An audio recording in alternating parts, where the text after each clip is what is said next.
अस्सलाम वालेकुम रहमतुल्लाहि वबरकातुहू। प्यारे बच्चों, आप लोगों का इस्तकबाल यकसीर अकेडमी पर। और आज हम एक और सबक स्टार्ट कर रहे हैं। वो है हमारा फूलदार पौधों में जिनसी तौलीद। फूलदार पौधों में जिनसी तौलीद, जिसको कहा जाता है sexual reproduction in flowering plants. और ये जो सबक है ये बाब नंबर 2 है 12th के चैप्टर का। तो अब हम 11 के तकरीबन प्लांट्स के चैप्टर कंप्लीट कर चुके हुए हैं।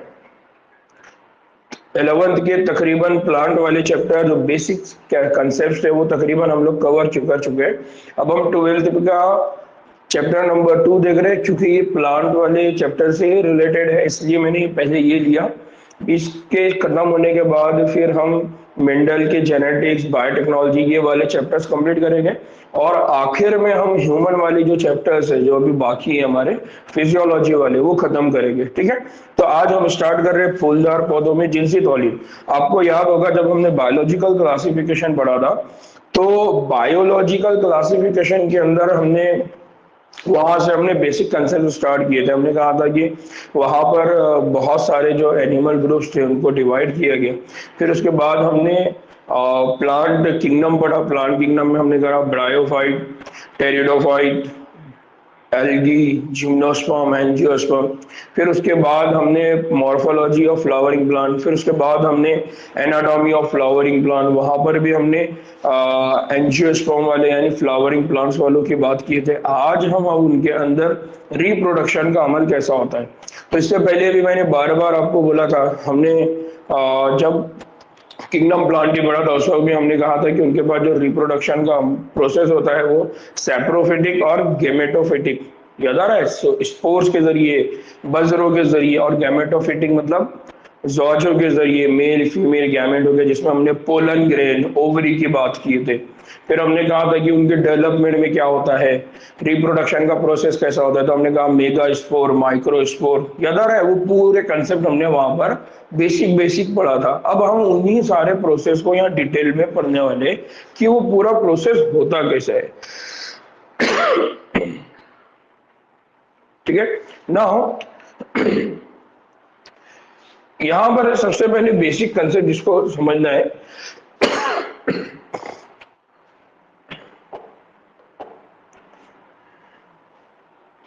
वो ये है कि क्या ये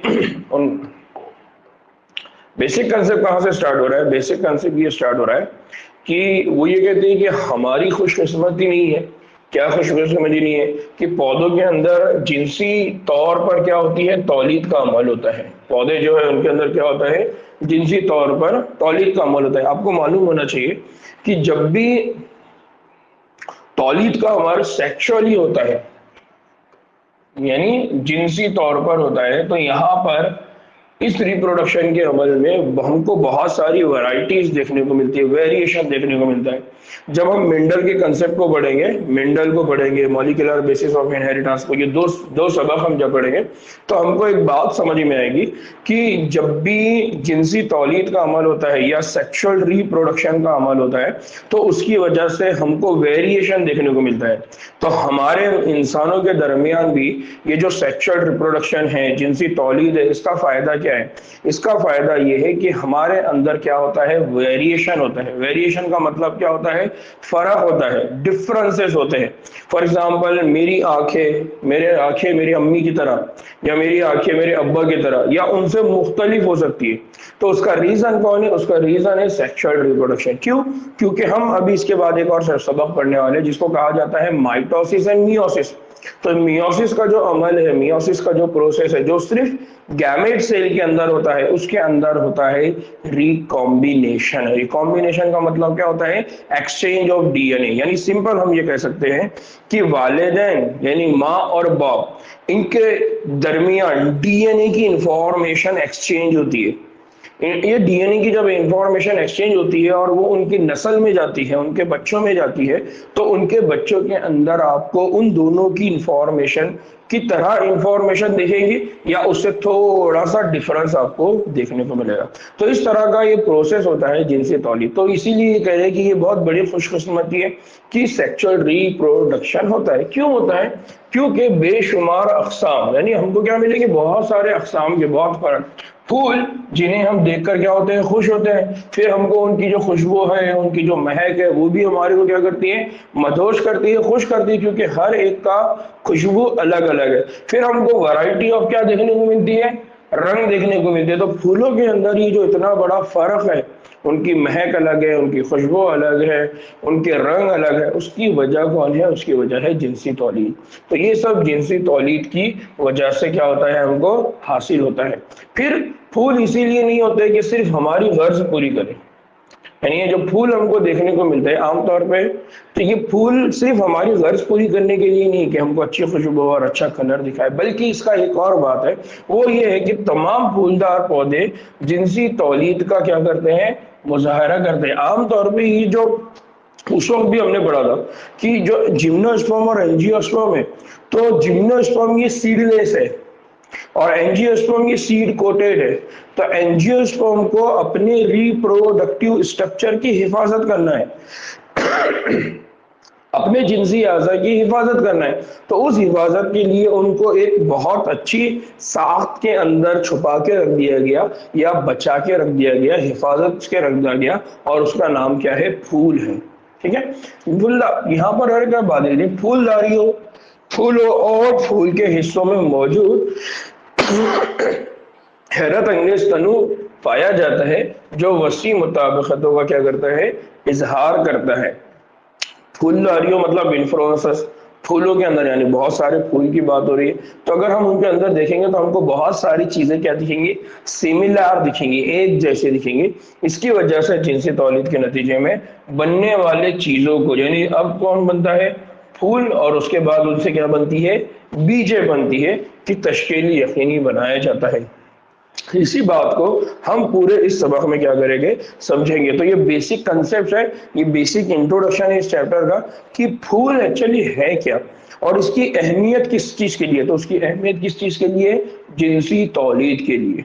और जिनसी तौलीद से क्या होगा?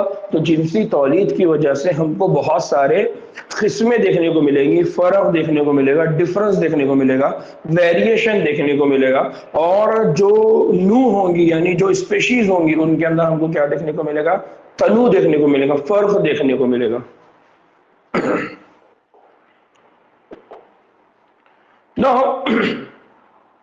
फूल एंजियोस्पर्म की एक दिलकश उज़्व है। सबसे बेसिक पहला हम बात कर रहे हैं कि फूल क्या है।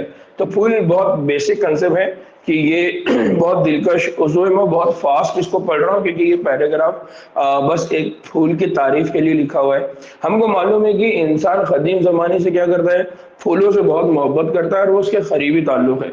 फूल वो चीज़ है जो जमालियाती, यानी हुस्न के लिए, आराइश यानी ज़ेबाई, समाजी, मजहबी, यानी हम देखते हैं कि अगर आपके पास कोई पर्सन है बहुत अच्छा काम कर रहा है तो आप उसको भी हार पहनाते हैं, मजहबी है। तो हम देखते हैं कि मजहबी कल्चर में भी हमारे पास फूलों की अहमियत है। इसी तरह से सकाफती अहमियत है, हमारे पास एक कल्चरल उसका अहमियत रखी गई है कि कुछ लोग अगर आने वाले रहते हैं हम उनके ऊपर फूल फेंकते हैं, एक्सेट्रा। इस तरह से वो हमेशा इंसानों के अहम एहसास जैसे मोहब्बत, शफकत, खुश, दुख, गम वगैरह के लिए क्या होता है, उसका इजहार के लिए क्या किया जाता है, इस्तेमाल करता है। कोई जीत गया आप उसको बुके देते हैं, कोई मर गया उसके ऊपर ले जाके हार डाल देते हैं, कोई जीत कर आया उसके गले में हार डालते हैं। इस तरह से हम क्या करते हैं, इन सारी चीजों का इजहार फूल के जरिए करते हैं। कम से कम 5 आराइशी अहमियत के हामिल फूलों की फहरिस्त आपको बनाना है जिनकी हम काश्त करते हैं। और हमारे पास कुछ फूल ऐसे भी है जिनकी अहमियत है, यानी ये कहिए कि उनकी हर जगह पर हमारे पास क्या होती है, अहमियत होती है। कुछ की सकाफती तकरीबात में क्या होते हैं, अहमियत होती है। देखिए, जब एनसीईआरटी इस तरह के सवाल करता है ना, तो एनसीईआरटी जब इस तरह के सवाल करता है तो वो कुछ नाम पूछता है। उन नामों को हमने लिख के रखना है। तो आपने क्या करना है, 5 फूलों के नाम आपको मालूम होना चाहिए। उसमें से आराइश वाले, यानी जिसको आप, जैसा गुलाब है आपके पास, गुलमोहर है, फिर इस तरह से चमेली है। तो इस तरह के जो फूल होते हैं वो आमतौर पे इस्तेमाल किए जाते हैं आराइश के लिए, घर में खुशबू वगैरह के लिए। और कुछ फूल होते हैं जो सखाफती तौर पे इस्तेमाल किए जाते हैं, तो उनके नाम आपको क्या होना है, मालूम होना है ना। अब अगर बात करें हम फूल के अंदर जो साख्ते हैं उनकी,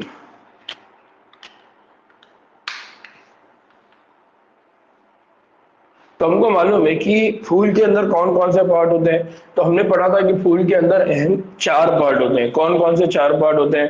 तो आपको याद आ रहा होगा, हमने उस वक्त पढ़ा था कि जो फूल के पार्ट्स होते हैं उन पार्ट्स में कौन कौन होता है।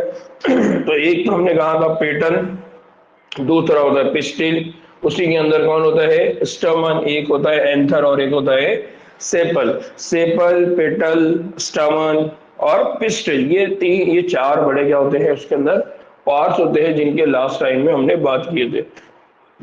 ठीक है, तो ये पूरा फ्लावर है। इस फ्लावर के अंदर जो नीचे से हमने कहा था कि यहाँ पर क्या होते हैं, सेपल होते हैं, नीचे से लीफ होते हैं, फिर उसके बाद ऊपर कौन होते हैं, पेटल होते हैं, फिर उसके बाद अंदर अगर जाएंगे तो अंदर क्या होता है, स्टमन होता है, और स्टमन के बाद अगर बात करेंगे तो वहां पर क्या होता है, वहां पर एक पार्ट होता है जिसको हम क्या कहते हैं, पिस्टल कहते हैं। तो इस तरह से यहाँ पर है ना 4 पार्ट्स होते हैं जो बहुत इंपॉर्टेंट होते हैं। तो उस वक्त हम उनको क्या कहते थे, हम उन पार्ट्स को क्या नाम देते थे, आपको याद होगा अगर तो,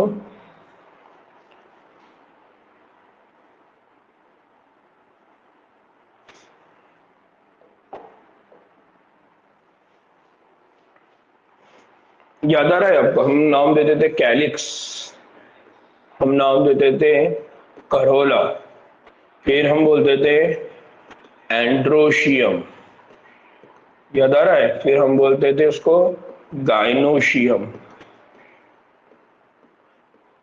याद आ रहा है? कैलिक्स का जो पार्ट था उसको हम कहते थे सेपल। कोरोला का जो यूनिट था एक एक, उसको हम क्या कहते थे, पेटल, है ना। सेपल था, पेटल था, फिर इसी तरह से एंड्रोशियम, एंड्रोशियम के अंदर हमने कहा कि ये मेल सेक्सुअल रिप्रोडक्टिव ऑर्गन है, यानी नर का। इसी तरह से गाइनोशियम में हमने कहा फीमेल रिप्रोडक्टिव ऑर्गन, हमने कहा फीमेल का तौलीदी उज़्व, याद आ रहा है? तो इस तरह से हम ये कहते थे कि जो फ्लावर होता है उस फ्लावर के अंदर 4 पार्ट्स होते हैं, जिसमें से एक है कैलिक्स, दूसरा है कोरोला, एंड्रोशियम, गाइनोशियम। कैलिक्स के अंदर हम कहते थे सेपल होता है, कोरोला के अंदर हम कहते थे पेटल होता है, एंड्रोशियम हम कहते थे कि ये नर तौलीदी उज़्व है, इसी तरह से गाइनोशियम ये फीमेल तौलीदी उज़्व है। तो यहाँ पर देखिए वो सारे स्ट्रक्चर्स को मैंने यहाँ रखा हुआ है। तो यहाँ पर कौन है, ये है सेपल, तो किसका पार्ट है, कैलिक्स। ये है पेटल, जो किसका पार्ट है, कोरोला। ये है स्टेमन और ये है एंथर, ये कौन सा पार्ट है, एंड्रोशियम। और ये पिस्टल जो है ये किसका पार्ट है, गाइनोशियम। तो इस तरह से एक फ्लावर की जो बेसिक स्टडी होती है, बेसिक स्ट्रक्चर होते हैं, इसमें ये सारे पार्ट्स होते हैं ना। माक़ाबिल बारावरी, अगर बारावरी से पहले की अगर बात करें तो कौन कौन सी साख्तें होती है और उनका डेवलपमेंट का प्रोसेस कैसा होता है, ये बहुत अहम है। इससे पहले भी मैंने कहा था कि हम डिटेल में आगे चल के यहाँ पर एंथर और एंड्रोशियम, गाइनोशियम का स्टडी करेंगे। तो वो इसी चैप्टर में, इसी सबक में हम वो सारे डिटेल में स्टडी करेंगे। तो यहाँ पर ये बात है कि जब फ्लावरिंग यानी फर्टिलाइजेशन का प्रोसेस होने वाला होता है, तो बारावरी के अमल से पहले क्या क्या फ्लावर के ऊपर एक फूल के ऊपर सारा डेवलपमेंट होता है, क्या क्या वहां पर क्या साख्तें बनती है और वो किस तरह से बनती है। क्योंकि हमने पढ़ा हुआ है कि जो फूल है यानी कुछ प्लांट जो होते हैं, तो कुछ फूल ऐसे होते हैं जो बायसेक्सुअल होते हैं, यानी उनके पास दोनों भी सेक्स होते हैं, उनके पास दोनों भी तौलीदी उज़्व होते हैं, उनके पास नर तौलीदी उज़्व भी होता है और मादा तौलीदी उज़्व होता है। और कुछ ऐसे होते हैं जिनके पास सिर्फ यूनिसेक्सुअल होते हैं, या तो उनके पास नर तौलीदी उज़्व होगा या फिर मादा तौलीदी उज़ू ना। तो फिर नर तौलीदी उज़ू के अंदर डेवलपमेंट कैसा होता है, मादा तौलीदी उज़ू के अंदर डेवलपमेंट और उनके अंदर तब्दीलियां कैसी होती है उसकी हम बात कर रहे हैं।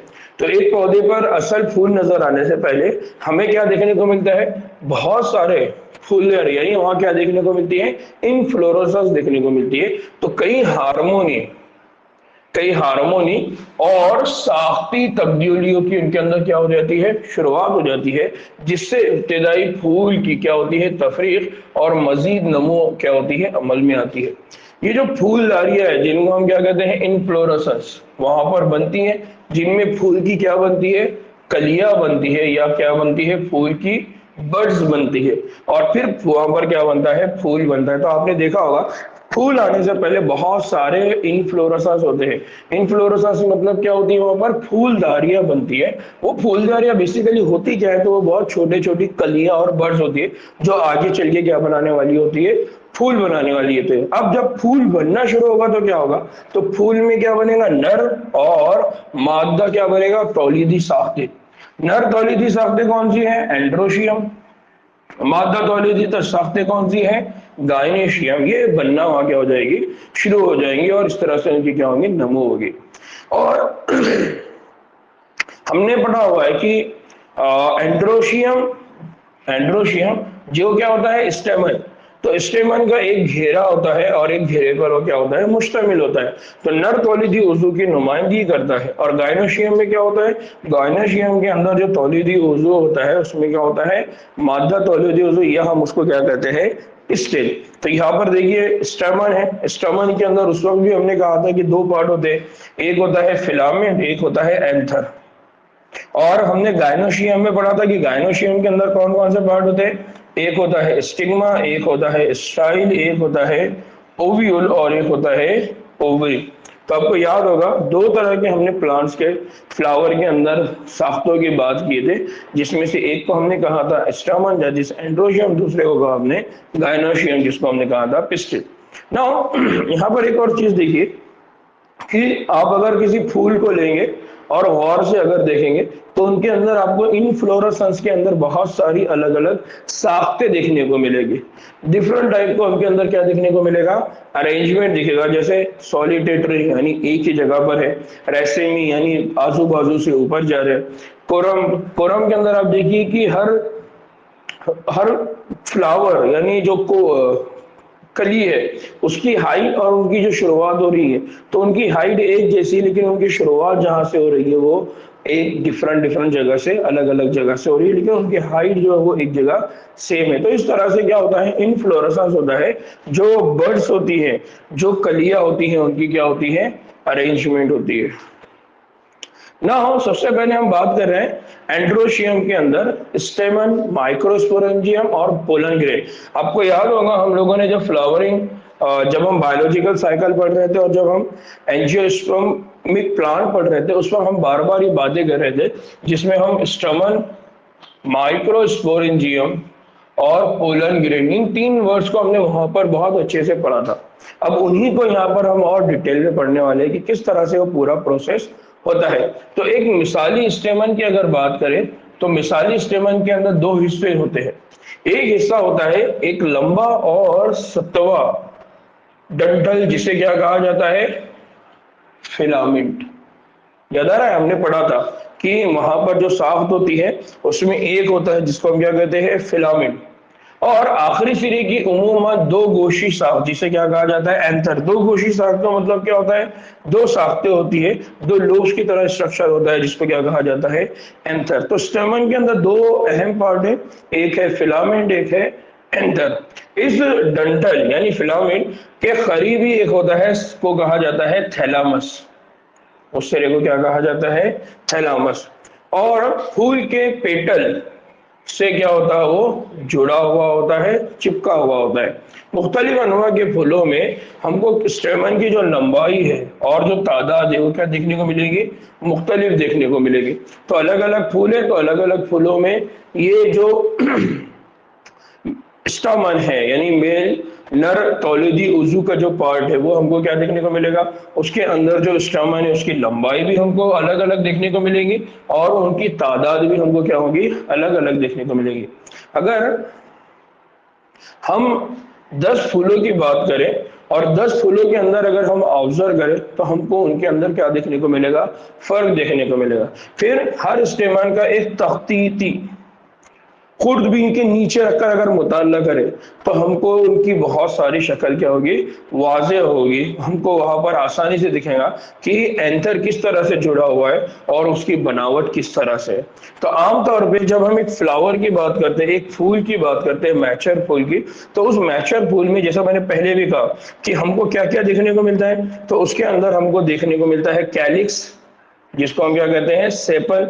दूसरा पार्ट हमको क्या देखने को मिलता है, पेटल, जिसका एक यूनिट वो कौन है, कोरोला।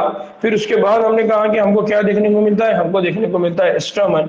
उस स्टमन के अंदर दो पार्ट होते हैं, एक होता है फिलामेंट, एक कौन सा होता है, एंथर। इसी तरह से हमको क्या देखने को मिलता है, हमको देखने को मिलता है पिस्टिल, जिसके अंदर 3 पार्ट्स होते हैं, एक होता है स्टिग्मा, एक होता है स्टाइल, एक होता है ओवरी। और इस ओवरी को अगर देखेंगे तो उसके अंदर हमको क्या देखने को मिलेगा, ओव्यूल्स। तो आपको याद होगा हमने जब एनाटॉमी की बात की तो उस एनाटॉमी के अंदर हमने ओव्यूल्स के अरेंजमेंट की भी बात किए थे, किस तरह से ओव्यूल वहां पर अरेंज होते हैं।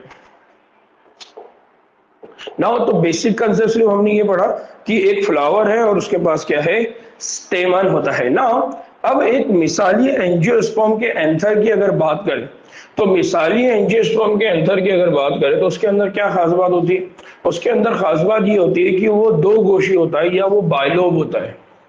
वो कैसा होता है, दो गोशी होता है या बाइलोब होता है, यानी ये एक साइड है उसका और ये दूसरा साइड है। तो इस तरह से उसके अंदर कितनी लोब होती है, दो। यानी अगर आप इसको कट करेंगे तो कट करने के बाद ये एक लोब और ये दूसरी लोब, इस तरह से आपको क्या देखने को मिलेगा। तो अगर किसी मिसाली एंथर की अगर हम बात करते हैं तो उसके अंदर हमको क्या देखने को मिलेगी, दो लोब्स देखने को मिलेगी। ठीक है ना। और हर गेशे में हमको क्या देखने को मिलेगा, थीका। हर उसमें क्या देखने को मिलेगा, दो थीका, यानी वो डायथीकस। कैसा होता है, डायथीकस। डायथीकस का मतलब क्या है, फॉर एग्जाम्पल ये एक लोब है, इस एक लोब में ये एक थीका है और उस लोब में ये एक दूसरा थीका है।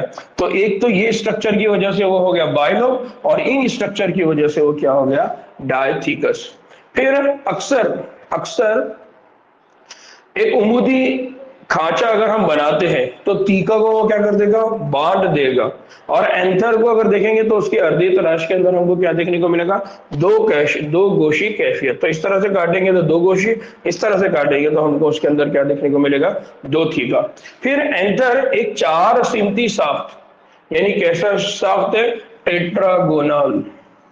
कैसा होता है, टेट्रागोनल, जो 4 कोनों पर वाक़े माइक्रोस्पोरेंजियम पर क्या होता है, मुश्तमिल होता है। ये हर गोशे में 2 होते हैं।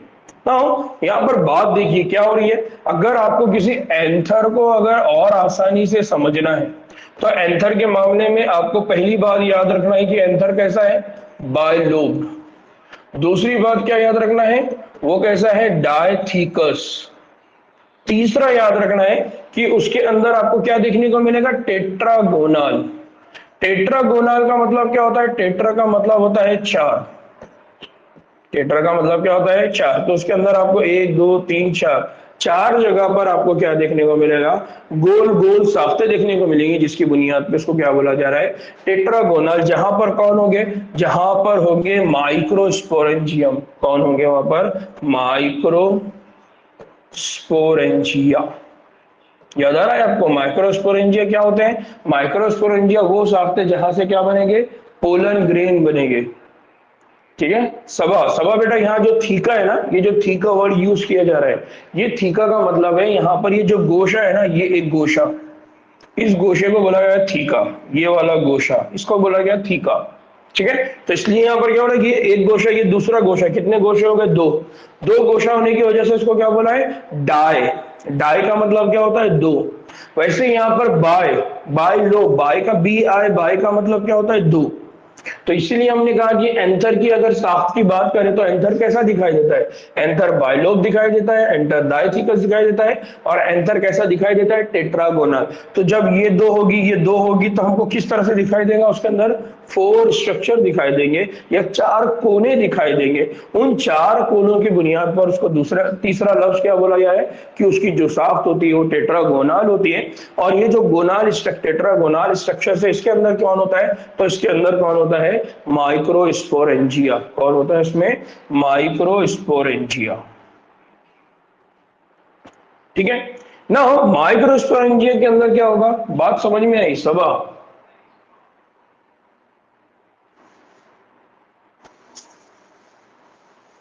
ठीक है ना। ये जो माइक्रोस्पोरेंजिया है, ये माइक्रोस्पोरेंजिया क्या करेंगे, ये माइक्रोस्पोरेंजिया मजीद यहाँ पर इनके अंदर क्या होगा, डेवलपमेंट। माइक्रोस्पोरेंजिया में मौजूद नमू पाने के बाद क्या बनेगा, पोलन सैक। क्या बन जाएगा वो आगे चल के बना देगा पोलन सैक। आगे चल के वो क्या बना देगा, पोलन सैक। और जब वो पोलन सैक बना देते तो उसके बाद क्या होगा, उसके बाद ये होगा कि धीरे धीरे इनके अंदर क्या बनना शुरू हो जाएगी, पोलन ग्रेन्स। तो क्या होता है, एक माइक्रोस्पोरेंजिया, उसके अंदर डेवलपमेंट होगा, वो क्या बना देगा, पोलन सैक। इसका मतलब यहाँ पर पोलन सैक बनना शुरू हो जाएगा, और पोलन सैक से फिर आगे चल के क्या बनना शुरू हो जाएगी, पोलन ग्रेन। और आपको मालूम है कि पोलन ग्रेन्स का मतलब क्या होता है, पोलन ग्रेन का मतलब होता है जिसको हम क्या कहते हैं, मेल गैमेट्स। या यहां से कौन सी स्टेज स्टार्ट हो जाती है, गैमेटोफिटिक। याद आ रहा है, तो हमने प्लांट की केस में क्या पढ़ा हुआ है, प्लांट की केस में 2 लेवल होती है, एक होती है स्पोरोफिटिक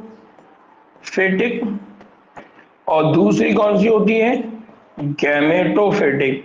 अगर आप लोगों को कहीं पर भी ये कंसेप्ट अगर समझ में नहीं आ रहा तो डरने का नहीं, काम क्या करने का, जो हमने बायोलॉजिकल क्लासिफिकेशन पढ़ा हुआ है और जो हमने किंगडम प्लांटी पढ़ा हुआ है, तो किंगडम प्लांटी में जाने का, वहां पर जाके देखने का कि स्पोरोफिटिक किसको कहते हैं, गेमेटोफिटिक किसको कहते हैं, आपका कंसेप्ट क्लियर हो जाएगा।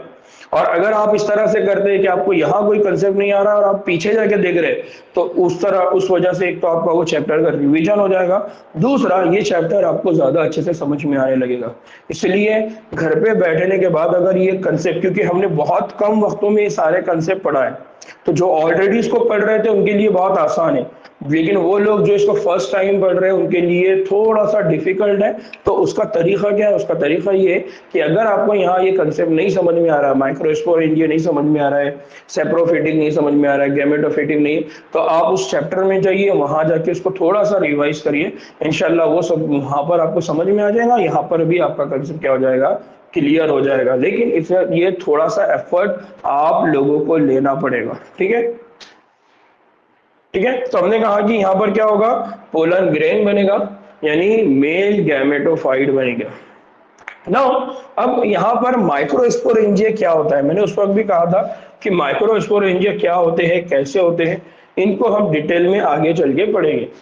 नाउ माइक्रोस्पोरेंजिया की अगर साख्त की बात करें, स्ट्रक्चर ऑफ माइक्रोस्पोरेंजिया की अगर हम बात करते हैं, तो जो माइक्रोस्पोरेंजिया होता है अपने बाहरी खत के एतबार से तकरीबन गोल दिखाई देता है। जैसे अभी हमने देखा कि वो जो बाहर का स्ट्रक्चर है टेट्रागोनल, तो अंदर कौन बन रहा है, माइक्रोस्पोरेंजिया। फिर ये उमूमन 4 तहों की दीवारों से क्या होता है, घिरा हुआ था। अब कौन कौन सी 4 दीवारें, तो एक होती है जिसको कहा जाता है एपिडर्मिस। याद आ रहा है, कल हमने पढ़ा हुआ है, जो सेल है, डिफरेंट टाइप के सेल है, वो अलग अलग लेयर बनाते, याद आ रहा है।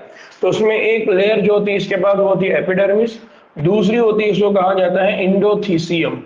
दूसरी लेयर कौन होती है, इंडोथीसियम। फिर एक दरमियानी तह होती है और फिर उसके बाद होती है टैक्टम, और एक लेयर कौन सी होती है, टैक्टम। तो यहाँ देखिए सबसे बाहर की जो लेयर है, यहाँ पर सबसे पहले तो ये देखिए कि किस तरह का साफ्ट है, इसको अभी हमने पढ़ा हुआ है ना, हमने अभी स्टेमन पढ़े, स्टमन, और इसके अंदर हमने एंथर को अगर आपने कट किया तो आपको क्या देखने को मिलेगा, 4 लोब स्ट्रक्चर देखने को मिलेगा, 4 कोने वाली स्ट्रक्चर देखने को मिलेगा।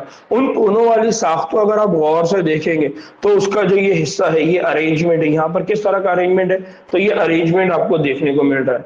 तो सबसे पहले बाहर की जो लेयर होगी, उस बाहरी लेयर को क्या कहा जाता है, एपिडर्मिस।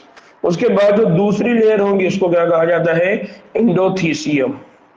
फिर इनके दरमियान में एक तह होती है जिसको क्या कहा जाता है, दरमियानी तह। और उसके बाद सबसे अंदर यानी फोर्थ लेयर होती है जिसको कहा जाता है टैपेडम। और उसके बाद बीच में कौन होते हैं, उसके बाद होते हैं माइक्रोस्पोर मदर सेल। कौन होते हैं, माइक्रोस्पोर मदर सेल, जो आगे चल के क्या बनाएंगे, गैमेट बनाएंगे, गैमेटोफाइट बनाएंगे, जिसको हम क्या कहते हैं, पोलन ग्रेन कहते हैं। तो इस तरह से यहाँ पर याद रखना है कि माइक्रो स्पोरेंजिया की अगर बात करें तो माइक्रोस्पोरेंजियम के अंदर 4 शाखाएं हैं। एक है एपिडर्मिस, एक है एंडोथेसियम, दरमियानी तह, और उसके बाद है टैपेटम। और उन सब के बीच में कौन रखा हुआ है, माइक्रोस्पोर मदर से। इस पूरी शाखा को हम क्या कहते हैं, माइक्रोस्पोरेंजियम।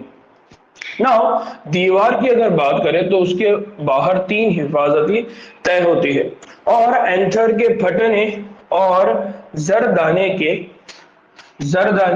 निकलने में वो क्या करती है, मदद करती है। यानी जो जो पोलन ग्रेन बाहर निकलेगा उसमें वो क्या करेंगे, मदद करेगा। और सबसे अंदर की तह जो होती है उसका नाम क्या होता है, टैपेटम। ये नमूपजी और जरदानों को ग़िज़ा पहुंचाती थी। जरदानो, ये जो लफ्ज इस्तेमाल हो रहा है ना, ये जरदानो लफ्ज इस्तेमाल हो रहा है ये लफ्ज इस्तेमाल हो रहा है पोलन ग्रेन के लिए, यानी उर्दू में उसको क्या कहा जाता है, जरदाने। तो जो पोलन ग्रेन है, या जिसको हम क्या कह रहे हैं, नर तौलीदी सेल कह रहे हैं, नर तौलीदी खलिए कह रहे हैं, जिसको हम पोलन ग्रेन कह रहे हैं, उनको उर्दू में क्या कहा जाता है, जरदाने या जरदा। तो ये जो जरदाने होते हैं, यानी यहाँ पर क्या होगा, जरदाने बन जाएंगे, यानी पोलन ग्रेन बन जाएंगे। तो उन पोलन ग्रेन को खाने के लिए क्या चाहिए, तो उनको न्यूट्रिएंट पहुंचाना है, उनको ग़िज़ा पहुंचाना है, उनको तग़ज़िया पहुंचाना है, ताकि वो जिंदा रहे। तो ये काम कौन करता है, ये काम कौन करता है, टैपेटम। तो ये बहुत इंपॉर्टेंट है, एग्जाम में पूछा जाता है कि टैपेटम का काम क्या होता है। तो टैपेटम क्या करता है, जो नमूपजीज जरदाने हैं, या जिसको हम क्या कह रहे हैं, जिसको हम कह रहे हैं पोलन ग्रेन, उनको क्या करता है, उनको ग़िज़ा पहुंचाता है।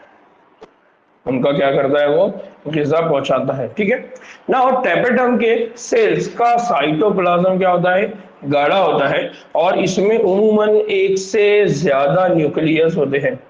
जो टैपेटम बनाने वाले जो सेल हैं, ये जो टैपेटम बनाने वाले सेल है, ये टैपेटम बनाने वाले सेल है, इनका जो साइटोप्लाज्म है, वो साइटोप्लाज्म कैसा होता है, बहुत ज्यादा गाढ़ा होता है। गाढ़ा होता है मतलब जिस तरह से हम स्टिकी होता है, जेली लाइक होता है। ठीक है। दूसरा, इसमें उमूमन क्या होता है, 1 से ज्यादा न्यूक्लियस होता है। फिर टैपेटम जो सेल होते हैं वो न्यूक्लियस वाले, यानी बाइन्यूक्लिएट होते हैं, या बाइन्यूक्लिएट बन जाते हैं, या 1 से ज्यादा क्या होते हैं, न्यूक्लियस वाले हो जाते हैं। जब एंथर छोटा होता है तब एक जैसे यानी होमोजाइगस गुंजान सेल एक ग्रुप जो स्पोरेंजिनियस टिश्यू, कौन सा टिश्यू, स्पोरेंजिनियस टिश्यू कहलाता है, स्पोरेंजियम के वस्तु में क्या होता है, आ जाता है। जब एंथर का क्या होता है, डेवलपमेंट का प्रोसेस होता है, जब एंथर छोटा होता है तब क्या होता है, एक जैसे दिखने वाले कुछ सेल होते हैं, वो सेल क्या करते हैं, एक ग्रोह की शक्ल में, और वो जो सेल होते हैं उन सेल को क्या कहा जाता है, स्पोरोजीनस। क्या बुलाया जाता है इनको, स्पोरोजीनस टिश्यू। ये स्पोरोजीनस टिश्यू क्या होते हैं, एंथर के डेवलपमेंट के दौरान में बीच में आ जाते हैं स्पोरेंजिनियम के अंदर, और उस स्पोरेंजिनियम के बीच में जब आते हैं तो फिर वो जो सेल होते हैं, वो जो खलिए होते हैं, वो आगे चल के क्या कहलाते हैं, टैपेटम कहलाते हैं। और वही खलिए है जो आगे चल के क्या हो जाते हैं, बाय न्यूक्लिएट हो जाते हैं, यानी उनके अंदर 1 से ज्यादा न्यूक्लियस आ जाता है। तो बेसिक कंसेप्ट यहाँ पर ये याद रखना है आपने, बहुत आसानी से, बहुत ज्यादा कंफ्यूज नहीं होते हुए। क्या क्या बातें याद रखना है, माइक्रोस्पोरेंजियम है, उसके अंदर 4 लेयर है, एक है एपिडर्मिस, एक है एंडोथेशियम, एक है दरमियानी तह, और 4th है टैपेटम। टैपेटम अंदर की लेयर है, और वो अंदर जो भी पोलन ग्रेन होगा, जिसको यहाँ पर जरदाने बोला गया है, उनके डेवलपमेंट के लिए उनको ग़िज़ा मुहैया करेगा। और फिर ये जो टैपेटम है ये कैसा होता है, तो टैपेटम ये मल्टी न्यूक्लिएटेड होता है, सॉरी बाय न्यूक्लिएटेड होता है, 1 से ज्यादा उसके अंदर न्यूक्लियस होते हैं। और ये कहां से बना होता है, तो ये स्पोरोजीनियस टिश्यू से बना हुआ होता है। तो ये बहुत बुनियादी चीज है, आपने आपकी नोटबुक में लिखना है। अगर आप इस पैराग्राफ के हिसाब से पढ़ेंगे तो आपको मुश्किल जाएगा, इसलिए इस पैराग्राफ की जो इंपॉर्टेंट चीज है आपने आपकी नोटबुक में उसको लिखना है बच्चों, ताकि आपको बात और आसानी से समझ में आए।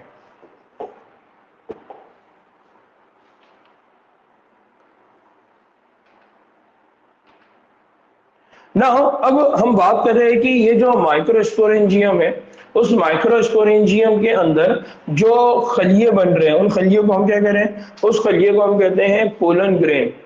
तो अब ये पूरा प्रोसेस होता कैसा है, कैसा पोलन ग्रेन बनते हैं, तो उसका प्रोसेस हमको यहाँ समझना है। अब ये जो बहुत प्रोसेस इंपॉर्टेंट है, इसलिए इंपॉर्टेंट है क्योंकि माइक्रोस्पोरेजेनेसिस का ये जो प्रोसेस है जिससे आगे चल के क्या बनने वाला है, पोलन ग्रेन, तो ये प्रोसेस अंजाम दिया कैसे जाता है। तो इसमें दो बातें और आएगी, उसमें एक बात आएगी जिसको हम कहते हैं मियोसिस, एक कहते हैं हम जिसको माइटोसिस। अब मियोसिस और माइटोसिस वाला चैप्टर अभी हमने देखा नहीं है, लेकिन उम्मीद है मेरे को आप लोगों से कि आप में बहुत सारे स्टूडेंट होंगे जिन्होंने इसको ऑलरेडी पढ़ा हुआ होगा, इसलिए उनके लिए ये मुश्किल नहीं होगा। लेकिन वो स्टूडेंट्स जो नए हैं, मदरसे से हैं, जिन्होंने अभी तक कहीं पर नहीं पढ़ा, तो उनके लिए शायद इसको समझना थोड़ा मुश्किल जाए। मैं कोशिश करूंगा उसको और आसान करूं, लेकिन आपको अभी इसको समझना है कि कहाँ पर क्या हो रहा है।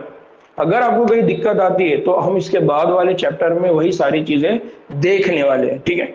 नाउ माइक्रोस्पोरोजेनेसिस क्या होता है? माइक्रोस्पोरोजेनेसिस, जेनेसिस का मतलब होता है बनना या बनाना। जेनेसिस का मीनिंग क्या होता है? बनना या बनाना। यहाँ पर किसको बनाया जा रहा है? माइक्रोस्पोर्स को बनाया जा रहा है, इसलिए इस अमल को कहा जाता है माइक्रोस्पोरोजेनेसिस। ना हम ये बात बार बार देख रहे हैं कि माइक्रोस्पोरोजेनेसिस या माइक्रोस्पोरोजीनियम, ये जो साख्त है ये कहाँ पर मौजूद होती है? ये साख्त मौजूद होती है एंथर में। एंथर किसका पार्ट है? तो ये नर तौलीदी उज़्व का पार्ट है। इसलिए जैसे जैसे एंथर बड़ा होता जाएगा तो स्पोरोजेनस टिश्यू, कौन सा टिश्यू? स्पोरोजेनस टिश्यू, उसके जो सेल है, उसके जो खलिए है, उन खलियों में माइक्रोस्पोर टेट्राड क्या बनना शुरू हो जाएगा? उसमें माइक्रोस्पोर टेट्राड, मतलब छोटे छोटे 4 सेल बनना शुरू हो जाते हैं। उनको बनना शुरू होता है तो उनके बनाने के लिए वहां पर क्या होता है? मियोटिक तकसीम क्या होना शुरू हो जाती है? मियोटिक तकसीम स्टार्ट होने लगती है। मियोटिक तकसीम क्या होती है?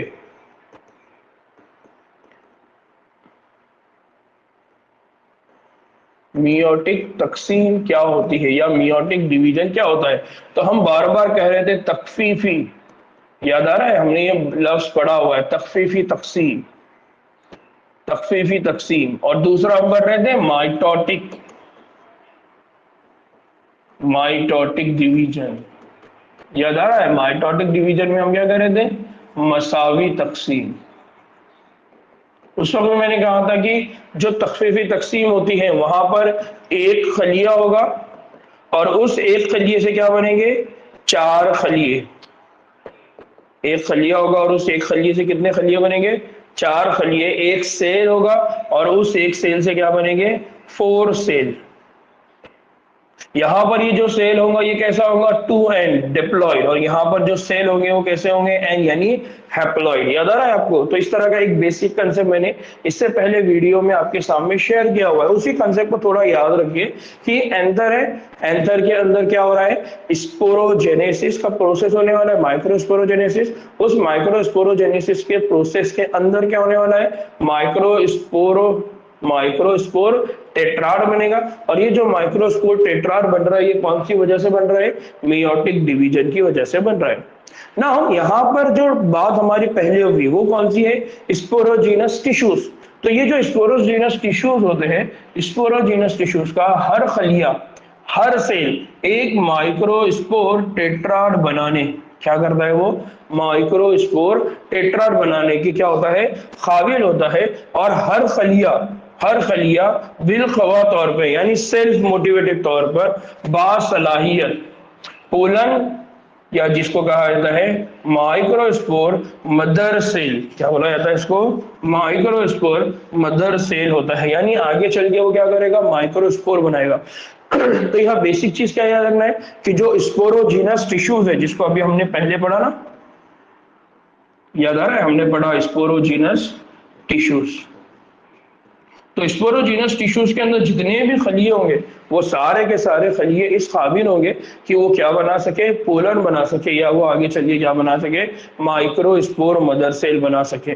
फिर मियोसिस के बाद क्या होगा, मियोसिस के जरिए एक पोलन मदर सेल, मियोसिस के जरिए क्या होगा, एक पोलन मदर सेल से माइक्रोस्पोर की तश्कील होगी। इस अमल को कहा जाता है माइक्रोस्पोरोजेनेसिस।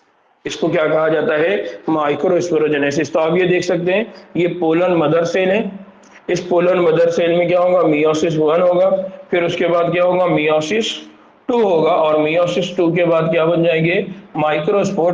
तो एक सेल है और इस एक सेल से कितने बन रहे हैं, 4 सेल बन रहे हैं।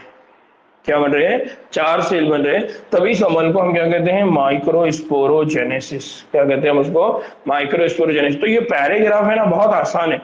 आसान इसलिए कि आपको सिर्फ इतना समझना है कि ये जो माइक्रोस्पोरोजेनेसिस का प्रोसेस है ये कहाँ से हो रहा है और खत्म कहाँ हो रहा है, और इस प्रोसेस के दौरान कौन सी वाली साइकिल हो रही है। तो पोलन मदर सेल है, या पोलन मदर सेल के बजाय हम क्या बोल रहे हैं इसको, माइक्रोस्पोर मदर सेल है ना, उसको क्या कह रहे हैं हम, पीएमसी, यानी पोलन मदर सेल उसको बोल रहे हैं। उसके अंदर क्या होगा, मियोसिस 1 होगा, मियोसिस 2 होगा, और उससे क्या बन जाएंगे, माइक्रोस्पोर बन जाएंगे, जिसको आगे चल के हम क्या कहते हैं, फिर पोलन ग्रेन कहते हैं। बात समझिए बच्चों, ठीक है ना। अब इस साफ्ट को अगर आप देखेंगे तो शायद आपको बात और क्लियर होगी और बात समझ में आने लगेगी। तो जैसे ही माइक्रोस्पोर क्या हो जाते हैं, माइक्रोस्पोर तश्कील पा जाते हैं, वो 4 सेल के गुच्छे, वो क्या बना देंगे, 4 सेल के गुच्छे बना देंगे, यानी जिसको हम क्या कहते हैं, माइक्रोस्पोर टेट्राड कहते हैं। उसमें क्या होना शुरू होगी, उनकी तरतीब होना शुरू होगी, और जो ही एंतर पुख्ता होगा, जैसे ही एंतर पुख्ता होगा और वो सूखते हैं, तो माइक्रोस्पोर एक दूसरे से क्या होते हैं, अलग हो जाते हैं, और क्या बनाना शुरू कर देते हैं, पोलन ग्रेन बनाना शुरू कर देते हैं।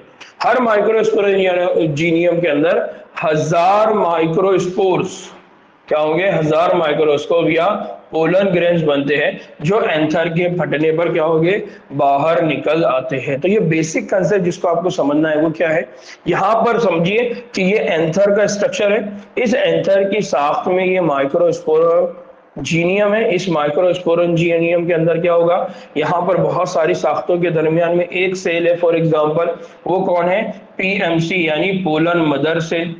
ये पोलन मदर सेल से आगे चल के क्या बनेंगे, माइक्रोस्पोर बनेंगे, या जिसको हम आगे चल के क्या बोलते हैं, पोलन ग्रेन बनेंगे। और ये पोलन ग्रेन कौन है, ये पोलन ग्रेन है जिसको हम क्या कहते हैं, नर तौलीदी खलिया, है ना। जिस तरह से हम इंसानों में या ह्यूमन में क्या कहते हैं, स्पर्म, उसी तरह से ये प्लांट के अंदर है। प्लांट के अंदर जो मेल खलिया होता है या जो नर खलिया होता है, जो आगे चल के रिप्रोडक्शन के प्रोसेस में अमल करेगा, तौलीद के प्रोसेस में काम करेगा, उसको हम वहां पर क्या कहते हैं, पोलन ग्रेन कहते हैं। बात क्लियर होगी बच्चों, किस तरह से पूरा प्रोसेस होता है, कहां पर ये पूरा अमल अंजाम दिया जाता है।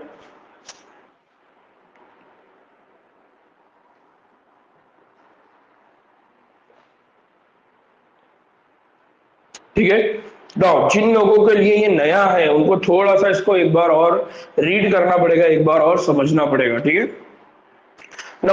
उसके बाद हम ये कह रहे हैं कि क्या बनेगा, पोलन ग्रेन बनेगा।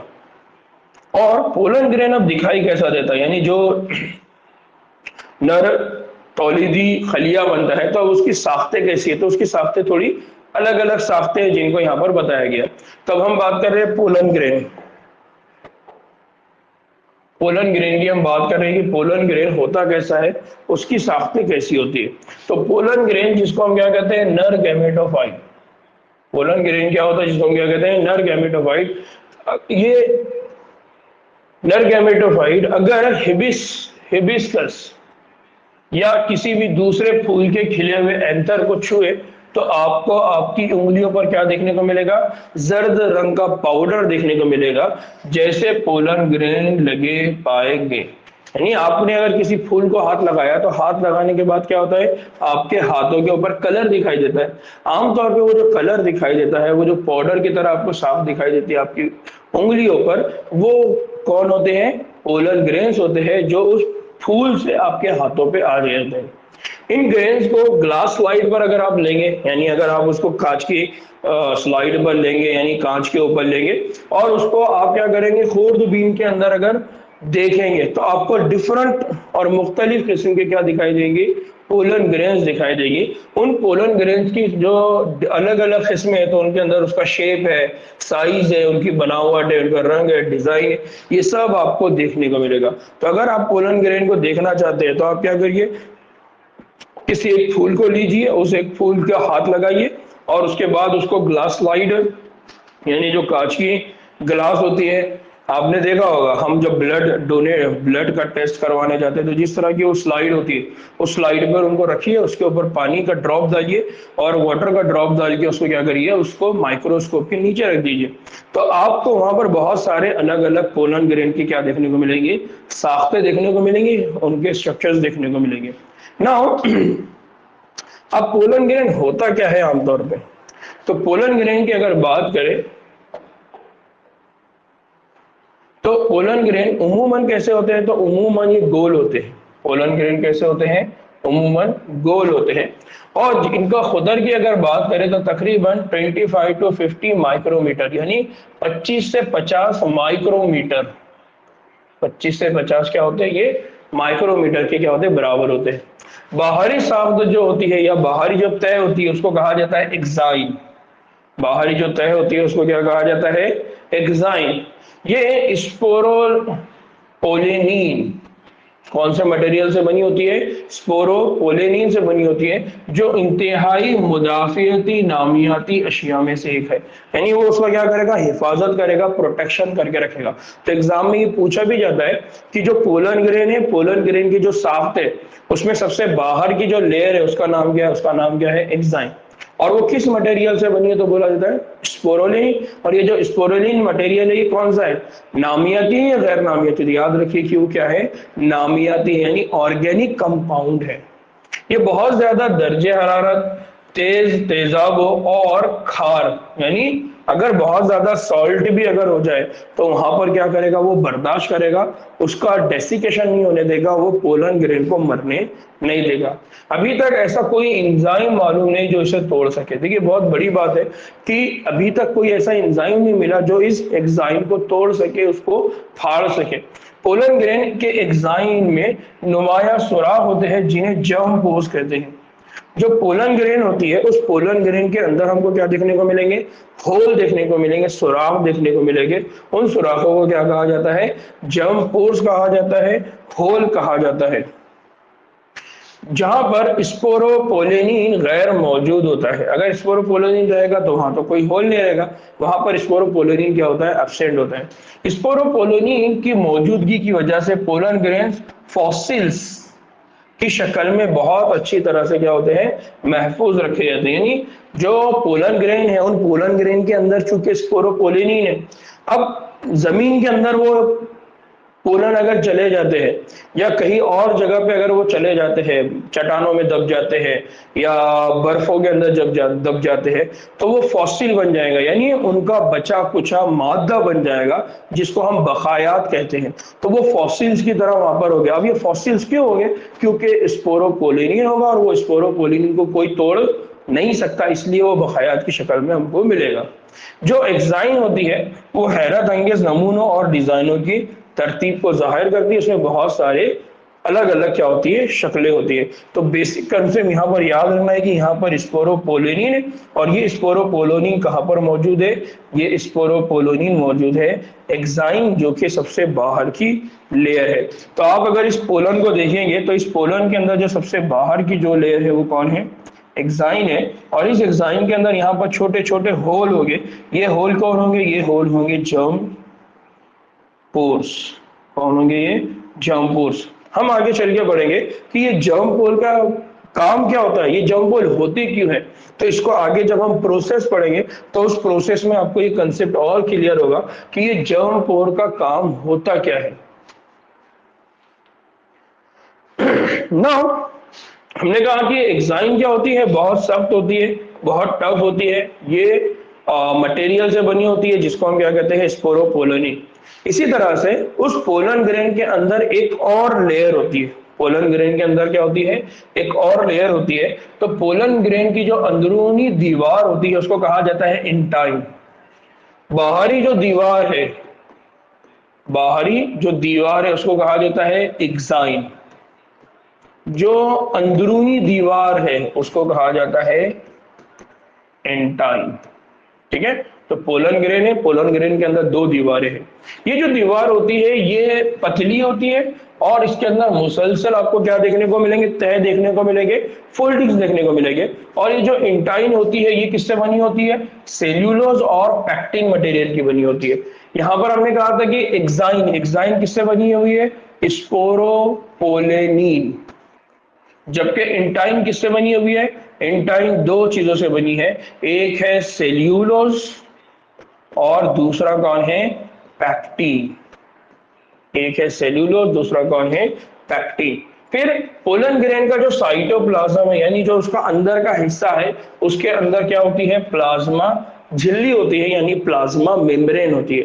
जब पोलन ग्रेन पुख्ता हो जाता है, यानी उसका मैच्योरेशन हो जाएगा, डेवलपमेंट हो जाएगा, तो उसमें दो सेल्स बनेंगे। कितने सेल बनेंगे, दो सेल। ये दो सेल में क्या होता है, तो ये दो सेल वो होते हैं जिसको एक को कहा जाता है वेजिटेटिव सेल। एक सेल को क्या कहा जाता है, वेजिटेटिव सेल या वेजिटेटिव खलिया, और दूसरे को कहा जाता है जेनरेटिव सेल या जेनरेटिव खलिया। दूसरे को क्या कहा जाता है, जेनरेटिव सेल। जो वेजिटेटिव सेल होता है वो बड़ा होता है। यहाँ पर देखिए इस डायग्राम में उन्होंने बताया, ये है वेजिटेटिव सेल और दूसरा होता है जेनरेटिव सेल। हम आगे चल के पढ़ेंगे कि कहाँ पर ये काम करता है। और मेरे को बहुत ज्यादा उम्मीद है कि वो बच्चे जिनको पहले कुछ चैप्टर्स है जहाँ पर पोलन और पिस्टल का इंटरेक्शन हो रहा है, एक ट्यूब लाइक साउंड बन रही है, वो समझ में नहीं आया होगा, तो यहाँ उनको वो कंसेप्ट और अच्छे से समझ में आएगा कि हाँ यार हमने ये चीज वहां पढ़ी थी, लेकिन वो इतनी वाज़ेह नहीं थी जितनी यहाँ पर है। तो यहाँ पर याद रखना है, पोलन ग्रेन है, पोलन ग्रेन के बाहर एक दीवार है, अंदर एक दीवार है, अंदर प्लाज्मा मेम्ब्रेन है, उसके अंदर दो खलिए है, एक खलिए का नाम है वेजिटेटिव, दूसरे का नाम है जेनरेटिव। ठीक है, वेजिटेटिव कैसा होता है, तो हम कहते हैं वेजिटेटिव बड़ा होता है और इसमें ज्यादा मिकदार में क्या होती है, ग़िज़ा को क्या करके रखा जाता है, महफूज रखा जाता है। फिर इसमें एक बेकायदा शक्ल वो सूरत का न्यूक्लियस होता है। क्या होता है, बेकायदा शक्ल का क्या होता है, न्यूक्लियस। तो यहाँ पर देखिए ये है वेजिटेटिव सेल और इस वेजिटेटिव सेल के अंदर क्या है, न्यूक्लियस होता है। फिर जेनरेटिव सेल की बात करें तो जेनरेटिव सेल बहुत छोटा होता है और वेजिटेटिव सेल के साइटोप्लाज्म में तैरता रहता है। तो ये बेसिकली क्या करता है, जो वेजिटेटिव सेल है उस वेजिटेटिव सेल का ये जो पूरा स्ट्रक्चर है उसके अंदर ये क्या करता है, तैरता रहता है। अब ये उसका क्या है, पूरा साइटोप्लाज्म वहां पर ही क्या करता है, तैरता रहता है। इसकी शक्ल तकली नुमा यानी चपटी होती है और साइटोप्लाज्म जो होता है, साइटोप्लाज्म इसका कैसा होता है, गाढ़ा होता है और इसमें भी एक न्यूक्लियस होता है। यानी यहाँ पर एक सेल हो गया ये पूरा वेजिटेटिव, दूसरा हो गया सॉरी जेनरेटिव, दूसरा हो गया वेजिटेटिव और दूसरा हो गया जेनरेटिव खलिया। 60% से ज्यादा एंजियोस्पर्म में दो सेल के मरहले में पोलन ग्रेन्स क्या होते हैं, झड़ जाते हैं। यानी 60%, 60% ऐसे होते हैं जिनमें एंजियोस्पर्म के प्लांट ऐसे होते हैं कि अगर उनके पास दो सेल वाला मरहला मतलब वेजिटेटिव सेल और जेनरेटिव सेल वाला मरहला अगर आ जाए तो वो वहां से क्या हो जाएंगे, झड़ जाते हैं। बाकी अनवा में इससे पहले कि पोलन ग्रेन्स झड़ जाए 3 सेल का मरहला भी आता है। यानी यहाँ पर वेजिटेटिव सेल, जेनरेटिव सेल और एक तीसरा वाला सेल का मरहला आएगा। तो कुछ यानी 40% हम ये कह रहे हैं कि ऐसे प्लांट होते हैं जिनके अंदर क्या होता है, 3 सेल वाला मरहला भी होता है। यानी कुछ प्लांट यानी 60% प्लांट वो है जिनके पास 2 सेल वाला मरहला जिसमें वेजिटेटिव और जेनरेटिव होते हैं, और फिर कुछ ऐसे होते हैं जिनके अंदर 3 सेल वाला मरहला होता है, उनके अंदर भी आपको क्या देखने को मिलेगा, पोलन ग्रेन का झड़ने का अमल, लेकिन वो 3 सेल के बाद होता है। जेनरेटिव सेल माइटोटिकली तकसीम होकर 2 नर गैमेट्स बनाता है। ये बहुत अहम है कि यहाँ पर बहुत इंपॉर्टेंट चीज जिसको आपको याद रखना है कि नर गैमेट कौन बना रहा है। तो नर गैमेट बनाने का काम कौन करता है? Generative cell. कौन करता है? Generative cell. और जनरेटिव सेल के पास होता क्या है? उसके पास होता है माइटोटिक डिवीजन, और इस माइटोटिक डिवीजन की वजह से वो क्या बना देगा? 2 नर गैमेट्स बनाएगा। ठीक है, बात समझ में आई? तो पोलन ग्रेन के अंदर कौन कौन सी साख्तें हैं?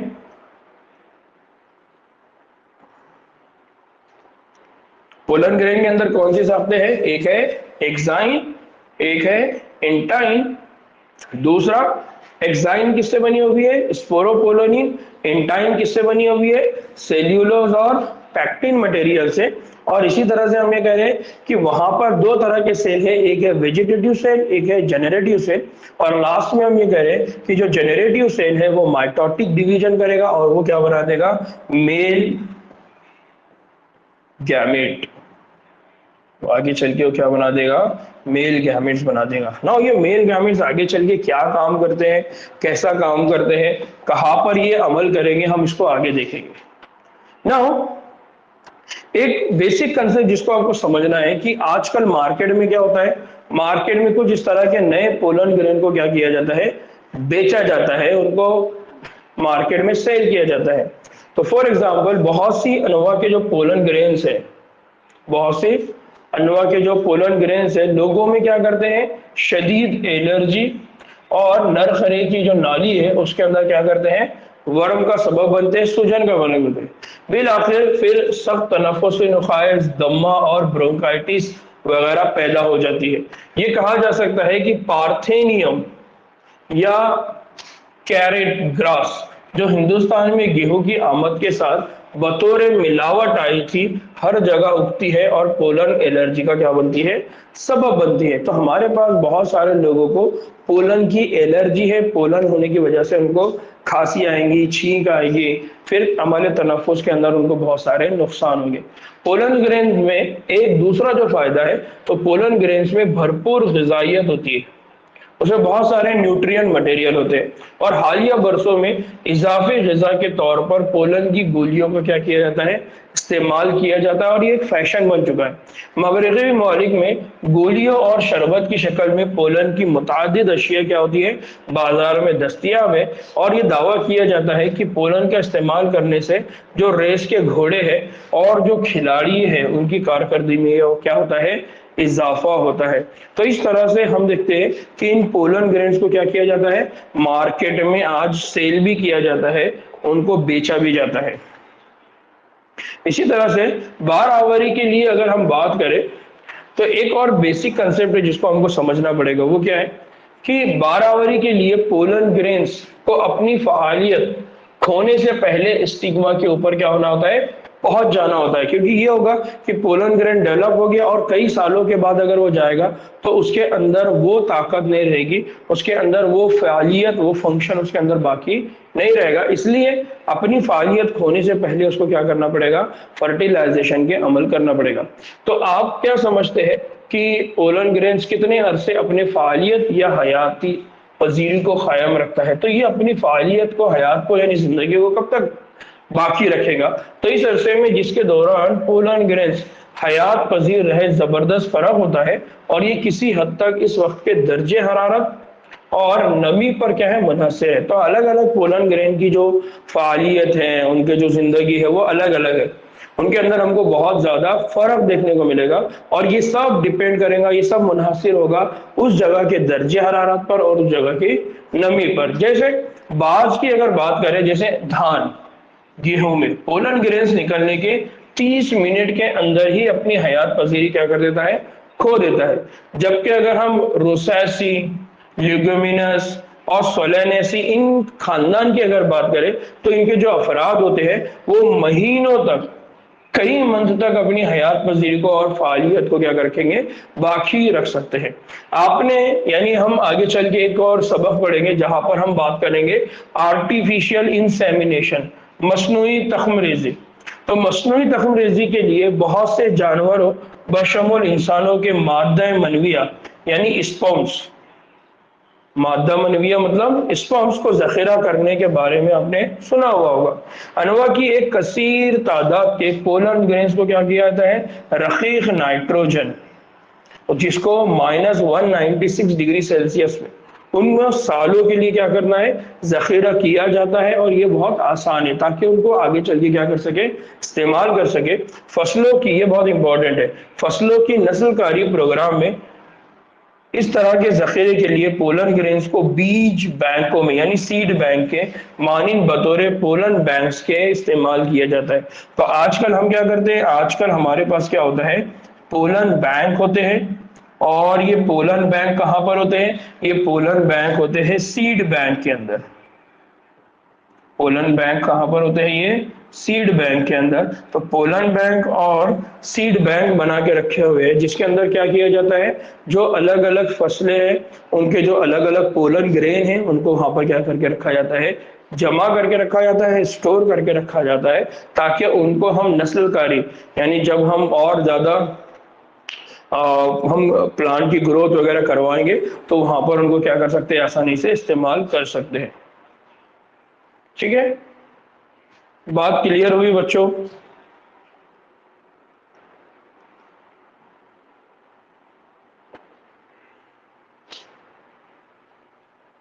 ब्रोंकाइटिस, जब हमने रेस्पिरेशन का प्रोसेस पढ़ा था, आपको याद आ रहा है, रेस्पिरेशन अमल तनफ्फुस जब हमने पढ़ा था, तो अमल तनफ्फुस के अंदर हमने बीमारियां पढ़ी थी।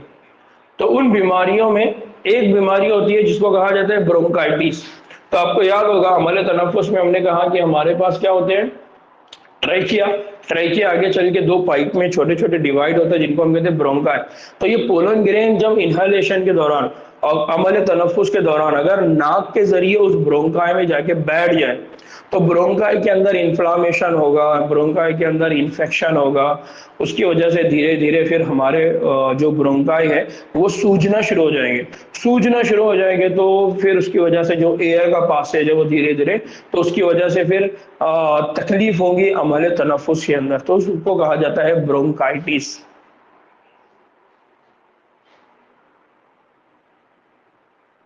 ठीक है ना बच्चों, 7 बज गए हैं और तकरीबन आज लेट होने की वजह से टाइम भी डिस्टर्ब हो गया, लेकिन इंशाल्लाह कल हम बराबर 5:30 बजे ही स्टार्ट करेंगे। अलबत्ता आज का जो अपना असर का वक्त है 5:30 से, तो असर का वक्त भी हमारा असर की नमाज के बाद 5:40 से इंशाल्लाह हमारा लेक्चर स्टार्ट होगा और 7 बजे वो खत्म हो जाएगा। तो इस तरह से हम आने वाले कुछ दिनों में हमारा वक्त और बढ़ाने वाले, तो धीरे धीरे इंशाल्लाह वक्त हमारा बढ़ेगा। तो कोशिश करना है कि हर जगह से हम वक्त को किसी ना किसी तरह से यूटिलाइज करें। आपको भी ये कंडीशन बहुत अच्छे से मालूम है कि हमको बहुत बड़ा सिलेबस कवर करना है और हमने बहुत पहले से कोई इसकी तैयारी हम करते नहीं आ रहे थे, मतलब हम बहुत पहले से इसको पढ़े हुए हैं और अब हम नोट्स की शक्ल में उसको समझेंगे तो ये मुमकिन नहीं है। इसलिए हमको ज्यादा से ज्यादा वक्त देना पड़ेगा ताकि हम मैक्सिमम चैप्टर्स कंप्लीट कर सके। ठीक है, चलिए दुआ में याद रखिए, इंशाल्लाह फिर मुलाकात होती है। अस्सलाम वालेकुम रहमतुल्लाहि व बरकातहू।